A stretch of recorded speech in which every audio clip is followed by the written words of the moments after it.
Hello, it's Matt from Tubby Tarot again. Welcome to 10 Talk Tuesday. Today I want to talk about the price of Oracle decks, Tarot decks and Luhrmann decks, and just why we are paying so much for them and what we're getting for our money. That's coming up right after this.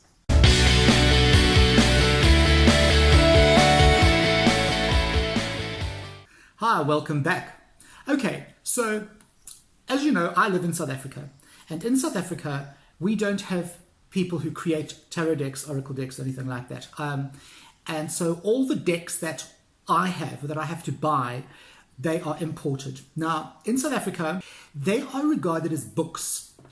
And we in this country pay a very big tax on imported books. So we are now paying a very big tax on cards because they're regarded as books. They're kind of lumped in there with that category. Tarot cards are probably the most expensive of the lot. I think because they are so well known and so popular. They are also very difficult to come by in South Africa. So why are we paying so much money for tarot decks, apart from the fact that we're paying taxes on them? I have a problem with this because, as we know, I would say 90% of the tarot decks you get these days are mass market versions. They are mass produced. And every box that I get, if you turn it over and scrutinize where it's been printed in China. So for me to pay in excess of $50, once you convert it out, it's about $50 for a tarot deck. That's really a mass market thing. That every single other person in the world out there has got. One of the ones that comes to mind is the Anna Kay Tarot. Everybody's got these tarot decks, and they're beautiful, don't get me wrong, they're gorgeous, but they're very, very expensive. And I think that's a bit of a con. They are mass produced and they are printed in China, so there's no real excuse for this enormous amount of money that is piled on top of the actual asking price. Often what happens is these cards will arrive and the photographs that I see on the internet are very misleading. I've bought cards through one particular internet shop, and when they arrived, they were literally the size of 2 matchboxes put together. And in the photograph, it was a proper sized deck. And of course, that is a con. But generally, when things do arrive, often the box is not what it's made out to be online. So I do like to go and watch videos on YouTube that other guys have made, so that I can get a good idea of what is out there. The problem I have with that, though, is that a lot of, I'm not saying you, but a lot of people out there who are doing reviews are actually paid by Llewellyn or Blue Angel or even Los Scarabeo to do the review. They send the cards free of charge, and they say, hey, do a review on this. Now if somebody sends me, let's say Llewellyn send me a pack of cards, and they say, look, Matt, please do a review on this on your channel because you've got 150,000 million gazillion followers, subscribers. I'm not going to, if I don't like that deck and I think it's really shite, I'm not going to say that. I'm not going to say, wow, this cardstock is really crap and look at this pathetic drawings. I'm going to punt that deck. I'm going to give it a glowing review because I want Llewellyn or whoever to send me more decks, to acknowledge me, So I'm also a little skeptical when it comes to the people who have got massive followings and sort of thousands and thousands and thousands of subscribers, and they're doing a deck review, and I'm in the back of my mind I'm thinking, okay, is this deck really that fantastic? What do you get for all this money that you pay?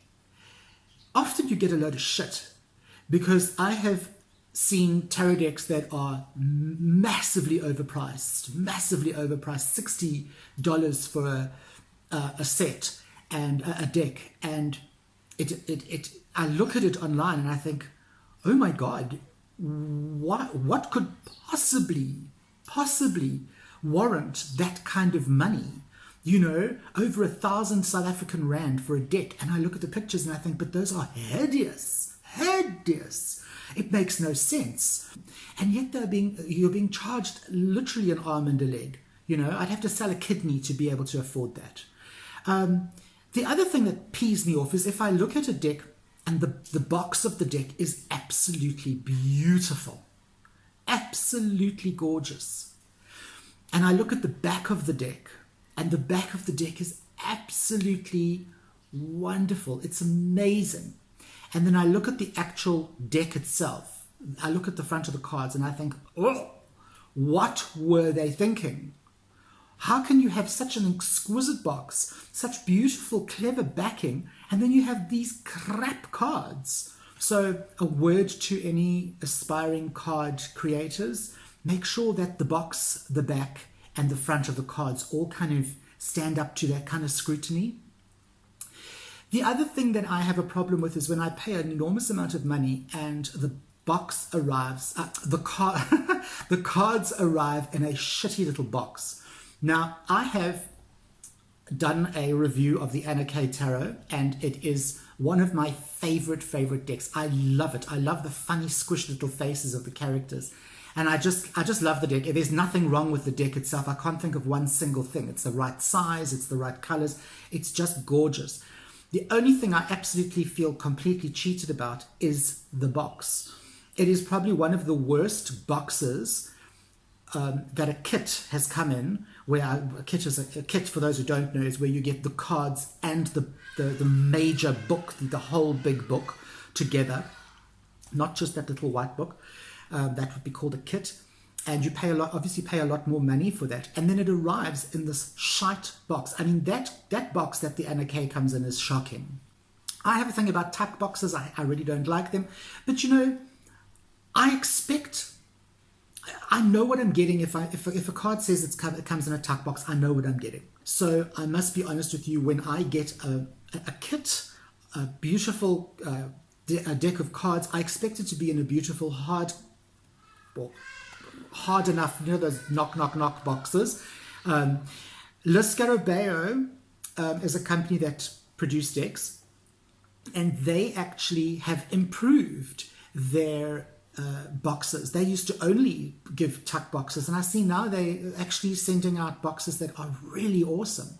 Lovely hard cardboard, the one that you can kind of knock your knuckles on. They're really stepping up their game, and I think Llewellyn also needs to do this. They need to up their game as far as their boxes go. So, we have, on the one hand, I don't mind paying a lot of money if the cards and the box and the book and everything is really cool and really good and really worthwhile. And I can name one of my favorite very, very expensive decks is the Dreams of Gaia. It's non-traditional, and yet it is absolutely beautiful, amazing cardstock, fantastic box. Everything is just fantastic about it. And I don't mind paying more money for that. But, okay. So if I pay a lot of money, I expect something in return. I don't want a crappy card box. I don't want crappy cards with beautiful backings. I can't do anything with the backings of the cards. What are your gripes? I mean, I would really, really love to hear from you. I'd love to hear if you guys have the same issues or the same thoughts as what I do. Do you also feel ripped off sometimes, or do you sometimes watch videos on YouTube and think, oh my God, I would never buy that. These people are punting this horrible, horrible deck. We all know that you're getting sort of the deck for free, or they're paying you. So please leave a comment down below. I really like to interact with everybody, so please let me know down below, and go and send me a lot of love. Go press all the buttons and like and subscribe and all that sort of thing. Show me some love, give me a couple of hugs. I need as many subscribers as I can get. This has been my rant and rave about prices of decks and all the other goodies that come or don't come with them. I'm Matt from Tubby Tarot saying, I'll see you on the flip side.